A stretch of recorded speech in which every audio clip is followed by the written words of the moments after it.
ஒரு காலம் இல்லை. அண்ணன் அவர்களை அப்படி சொல்லவே இல்லை. ஏன்னா அண்ணன் அவர்களை திருமணம் செய்யவே இல்லை. இந்த பெரியார் ராமசாமிங்க அந்த கிழவன் தான் என்ஜாய்மெண்ட் வித்தவுட் ரெஸ்பான்சிபிலிட்டி அப்படின்னு சொல்லியிருக்கிறாருங்க. பெருசு, அந்த பெருசு தான் சொல்லுச்சுங்க, பெருசு தான் சொல்லுச்சு. அதைத்தான் இந்த தீகா, திவிக, தமிழர் பேரவை இவங்க எல்லாரும் பண்ணிட்டு இருக்காங்க. தாபேதிகாவும் சேர்த்திக்கோங்க, எல்லாரும் அதை தான் பண்ணிட்டு இருக்காங்க. என்ஜாய்மெண்ட் வித்தவுட் ரெஸ்பான்சிபிலிட்டி, பெரியார் வழியில அவங்க எல்லாம் அதை தான் பண்ணிட்டு இருக்காங்க.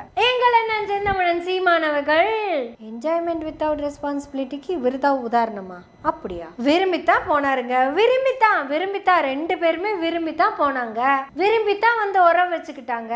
என்ஜாய்மெண்ட் இருந்துச்சு, ரெஸ்பான்சிபிலிட்டிஸ் எடுத்துக்கலையா எங்க அண்ணன் செந்தமிழன் சீமான்?